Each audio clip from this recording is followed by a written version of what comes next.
আপনার পায়ে ধরি, আপনি আমার সাথে এমন করবেন না। আপনি রুম থেকে বের হয়ে যান। আমি আপনাকে বিয়ে করতে চাইনি। আমার মা আমাকে ভয় দেখিয়ে আপনার সাথে দিয়ে দিয়েছে। আমার বিয়ের বয়স হয়নি। আপনি কিছু করলে আমি কিন্তু মরে যাব। আমার স্ত্রীর এমন কথা শুনে আমি রাগান্বিত হয়ে গেলাম, আর তাকে জুড়ে একটা থাপ্পড় মারলাম। তারপর সে জ্ঞান হারিয়ে ফেল। আমি তাকে হাসপাতালে নিয়ে গেলাম। তারপর ডাক্তার বলল, আপনার স্ত্রী মা হতে চলেছে। আমি ডাক্তারের কথা শুনে চোখে ঝাপসা দেখতে লাগলাম, কারণ তাকে তো আজই আমি বিয়ে করে এনেছি। তাহলে সে কিভাবে মা হতে চলেছে? বাকিটা গল্প তাই বলছি। 13 বছরের কিশোরী রোগী নিজের সদ্য বিবাহিত স্বামীর জন্য অপেক্ষা করছে বাসর ঘরে বসে। ভয়ে তার গলা শুকিয়ে আছে রীতিমতো। গুন্ডা ছেলের সাথে বিয়ে দিয়েছে তার পরিবার।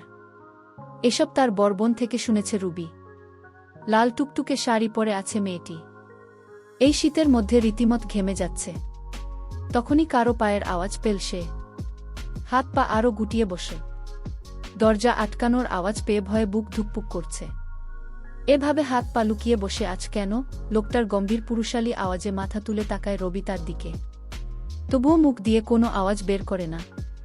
রোগীকে কোনো কথা বলতে না দেখে বিরক্ত হয়ে যায়। মুন্না, এই মেয়ে কি বলছি কথা কানে যায় না তোমার? মুন্নার চিৎকারে ভয় পেয়ে একলাফে খাট থেকে নেমে যায় রোগী। খাট থেকে এইভাবে নামতে গিয়ে পাশে থাকা টেবিলের সাথে পায়ে বাড়ি খায় সে। ব্যথায় হালকা চেঁচিয়ে ওঠে। উপুর হয়ে পা দুলতে থাকে রবি। আর তখন মাথা থেকে ঘণ্টা খুলে যায়। শীতকালে সামান্য আঘাতে অনেক ব্যথা পাওয়া যায়। মোনা রবিকে দেখে অবাক হয়ে তাকিয়ে আছে। রবি কান্না করছে ব্যথা পেয়ে। একে তো ভয় পেয়েছে অনেক, তার উপর ব্যথা। এই মেয়ে, তোমার বয়স কত? উত্তর না দিলে মেরে ফেলব। আমার বয়স 17 হবে 9 তারিখে। রুবির উত্তরে হাঁ করে তাকিয়ে আছে রুবির দিকে মন্না। রবি ভয়ে ভয়ে মাথা নিচু করে দাঁড়িয়ে আছে। তোমার বয়স মাত্র 13 বছরের পিছে হয় নিজের থেকে এত বয়সে এক লোককে কিভাবে বিয়ে করতে রাজি হলে? নাকি আমার টাকা দেখে তোমার আর তোমার পরিবারের কাছে আমার বয়সটা ম্যাটার করে না? মুন্না এই কথা রুবির কানে পৌঁছাতেই মেয়ে চোখ তুলে তাকায়। গোল গোল চোখগুলো দিয়ে মুন্নাকে দেখে যাচ্ছে। এইভাবে মুন্না তাকে আর তার পরিবারকে অপমান করতে পারবেন না। মুন্না ও প্রচণ্ড রেগে আছে। তার সাথে কি না এরকম পিছে বিয়ে হয়েছে? নিজের মা আর বাবার উপর প্রচণ্ড রাগ হচ্ছে তার। সবকিছু তছনছ করে দিতে ইচ্ছে হচ্ছে। এদিকে ওর ভালোবাসা ওকে ছেড়ে অন্য কাউকে বিয়ে করল, আর তার বাবা মা মিথ্যে বলে আরেক মেয়ের সাথে বিয়ে দিল। 13 বছরের মেয়েকে 19 বছরের বলে তার ঘাড়ে চাপানো হল। এইভাবে আপনি আমাকে অপমান করতে পারেন না। আপনার মতো দুই রাক্ষসকে আমি নিজের ইচ্ছায় বিয়ে করি নাই। আমার মতো পিচ্চি কি আপনাকে বিয়ে করতে চাইবে? আর আমার বিয়ের বয়স হয়েছে। ওই জুন আন্টি আমার বাবা মাকে ভয় দেখিয়ে আপনার সাথে আমার বিয়ে দিল। এই মেয়ে এত কথা বলার সাহস কি পাস? চুপ থাক, না হলে তোকে যে কি করব। মুন্নার আগে হিতাহিত গান শূন্য হয়ে গেছে। এদিকে রবি ভয়ে দাঁড়িয়ে থাকতে পারছে না। রবির প্রচণ্ড ঘুম পাচ্ছে মনের জন্য, সে ঘুমাতেও পারছে না। মুন্না আবার রুমের বাইরে চলে গেল। মুন্না চলে যাওয়ায় হাফ ছেড়ে বাঁচল সে। রবি মুন্নাকে গালি দিতে দিতে শুয়ে পড়ল। শোনার সাথে সাথে ঘুমিয়ে পড়ল রুমে। মুন্না ছাদে বসে বসে ভাবছে, এই পিচ্ছি মেয়ের সাথে আমার বিয়ে দিল কেন? এটা কিভাবে মানবে যে তার বউ এক বাচ্চা মেয়ে? তার মা কেন করল তার সাথে এমন? রাত 3টার কাছাকাছি মুন্না রুমে ঢুকে গেল। হাটের দিকে তাকিয়ে দেখতে পেল কি সুন্দর এক অপরূপা মেয়ে ঘুমিয়ে আছে। মনে হচ্ছে মেয়েটি নিষ্পাপ। ঘুমের মধ্যে শ্বাস নিতে কষ্ট হয়। চোখ খুলে তাকায় রুবি। মুন্নাকে দেখে ভয় পেয়ে যায় সে। রবি বলল, আপনি এখানে কেন? আপনি বাইরে যান। আমি বাইরে যাব কেন? তুমি তো আমার ঘরের বউ। দেখুন আমার বয়স কম। আপনি বাইরে যান। রুবি এখনও বিশ্বাস করতে পারছেন না। তার সাথে কি হতে যাবে? তবে রবি এসবের জন্য মোটেও প্রস্তুত না। ভয়ে কান্না করতে লাগল। মুন্নার কাছে রিকোয়েস্ট করতে লাগল, আপনি চলে যান এখান থেকে। আপনার পায়ে পড়ি, আপনি চলে যান। মন্না তখন রাগে ঘর থেকে বের হয়ে গেল। মনে মনে বলল, এভাবে কতদিন বের করে দেবে ঘর থেকে? কাল তোমার দেখার আছে। অন্যদিকে মুন্নার বাবা মা নিজেদের মধ্যে কথা বলছে, তুমি এই কাজটা একদম ঠিক করো নাই হালিমা। এইটুকু একজন মেয়ের সাথে মুন্নার বিয়ে দেওয়া একদম উচিত হয় নাই। এখন পুলিশ কেস হলে মুন্নার কি হবে ভাবতে পারছ? সামনে ইলেকশন, এখন যদি শোনে নেতা মুন্নার স্ত্রী একজন বয়স কম, তখন কি হবে? দূর আসি, তুমি চিন্তা করো না। রুবির স্কুল থেকে বার্থ সার্টিফিকেটে ওর বয়স বাড়িয়ে 18 করা হয়েছে। কেউ কিছু জানবে না। আর মুন্না, সে সত্যি জানার পর কিভাবে রিয়্যাক্ট করবে আমরা জানি না। ও কি জিনিস তুমি ভুলে গেছো কিভাবে, সাপের বিস্তাত কিভাবে ভাঙে তা আমি খুব ভালোভাবে জানি না। শীত, আর ও তো আমার সন্তান। আমি সব ঠিক সামলাতে পারব। রোগীকে কেন আমি মুন্না এবং বানিয়েছি এটা নিশ্চয়ই তোমার অজানা নয়। তোমার পরিকল্পনা তুমি ভাল জানো হালিমা। আজ অবধি আমি কি বুঝতে পেরেছি তোমাকে? মিস্টার রাশিদের কথা রহস্যজনক হাসি দেন হালিমা। গুড নাইটরা, শীতকাল বাকি কথা হবে। এখন ঘুমাও। আর তোমার আদরের ভাগ্নি তো আমারও, তাই না? ওর কোনো ক্ষতি হবে না।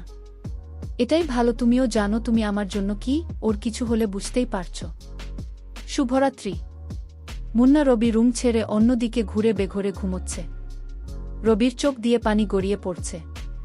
মেয়েটা কেমন নিশ্চুপ হয়ে আছে। কাঁদতে কাঁদতে এক পর্যায়ে রোগীও ঘুমিয়ে গেল। সকালবেলা একটা নাগাদ মোনা ঘুম ভাঙল। সকাল বললে ভুল হবে তার। উঠে নিচে চোখ জ্বলে সাইডে রাখা ড্রেসিং টেবিলের দিকে তাকায় সে।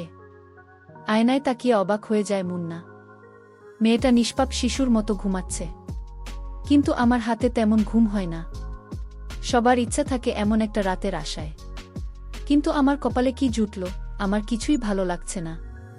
একদিকে না পাইলাম নিজের ভালোবাসার মানুষকে, অন্যদিকে বিয়ে হওয়ার পরও আমার কপালে সুখ নেই। কারণ 13 বছরের মেয়ের কেমন বুদ্ধি থাকবে বা শেষ আমি মর্ম কি করে বুঝবে? আমার দুঃখ কষ্ট সে কি বুঝবে? কখনো না। আমি একটা হতাশার মধ্যে পড়ে গেলাম। আমি এখন কি করব তাই ভাবছি। আমি আমার মায়ের কাছে গিয়ে জিজ্ঞেস করলাম, না তুমি পিচ্ছি মেয়ের সাথে আমাকে কেন দিয়ে দিলে? বিয়ে দেওয়ার আগে আমার মতামতের কথা তোমরা একবারও ভাবলেন না?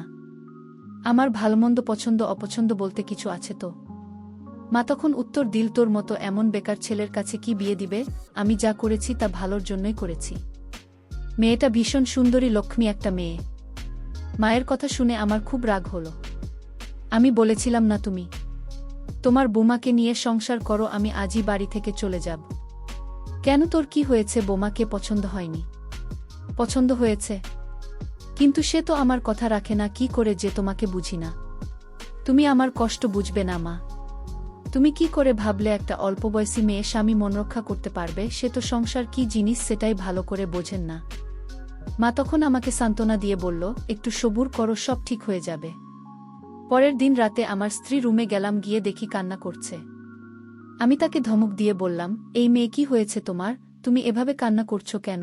তোমাকে কেউ মেরেছে নাকি এমনভাবে কান্না করছো মনে হয় তোমাকে কেউ মেরেছে? একদম চুপ, কোনো কান্না চলবে না।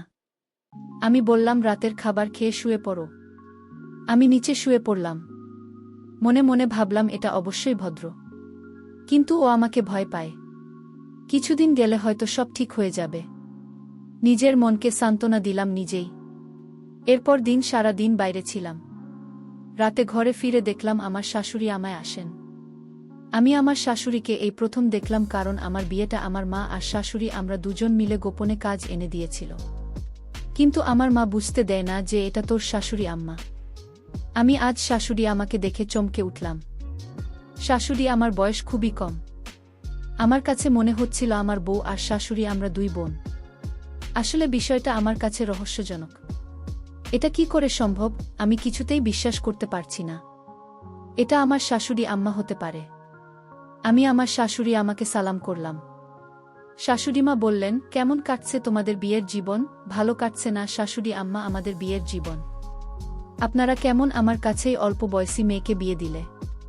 যে সংসার কি জিনিস সেটাই ভালো করে বোঝেন না। আর আমারে দেখলে তো আপনার মেয়ের কান্না শুরু করে দেয়। ঠিক আছে বাবা, আমি আমার মেয়েকে আজ বুঝিয়ে সব বলে দেব। রাতে ঘরে শুনতে পেলাম আমার শাশুড়ি আর আমার স্ত্রীর মধ্যে আলাপন। আমার স্ত্রী বলল, মা তুমি এটা কি করলে? একটা বাজে ছেলের সাথে আমার বিয়ে দিয়ে দিল। আমি তাদের কথা শুনে অবাক হয়ে গেলাম। আমার কাছে মনে হলো বিশাল বড় পাহাড়টা আমার মাথায় পড়ল।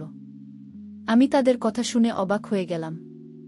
আমার স্ত্রী আমাকে বাজে বলল কেন? তার মানে সে আমাকে পছন্দ করে না? তার অনিচ্ছায় বিয়ে হয়েছে? আমার মাথায় কিছু ঢুকছে না। আমি মহা চিন্তায় পড়ে গেলাম। তাদের সব কথা আমি শুনে ফেলি। কিন্তু সে আমার কাছে বিয়ে করল কেন, আমি এর রহস্য তো বুঝতে পারছি না। আমিও মনে মনে সিদ্ধান্ত নিলাম, এর শেষ দেখব। পরের দিন সকালে আমার শাশুড়ি আমাকে বলল, বাবা, আমি আমার মেয়েকে এসব বুঝিয়ে দিয়েছি। এখন থেকে তোমার সব কথা রাখবে। আমি বললাম, ঠিক আছে শাশুড়ি আম্মা যান। আমি রাতে আমার ঘরে ঢুকে দেখি আমার স্ত্রী আজ অনেক হাসি খুশি। আমি তাকে জিজ্ঞেস করলাম, কি তোমার এত হাসি হাসি লাগছে কেন? সে তখন উত্তর দিল, আমি তখন হাসব আর কখন কাঁদব, এটা আমার ব্যক্তিগত বিষয়। আমি তার কথাটা কিছুতেই সহ্য করতে পারলাম না। আমি কাছে গিয়ে দিলাম একটা, তারপরেই মেয়ে, তুই আমায় কি ভাবছিস মনে করছিস? তোর সকল অপমান আমি মুখ বুজে সহ্য করব। কিন্তু তারপর মারার পর লক্ষ্য করলাম আমার স্ত্রী অজ্ঞান হয়ে গেল। আমি মনে মনে ভাবলাম, এটা আমি কি করলাম? মরে গেল না তো? তাড়াতাড়ি হাসপাতালে নিয়ে গেলাম।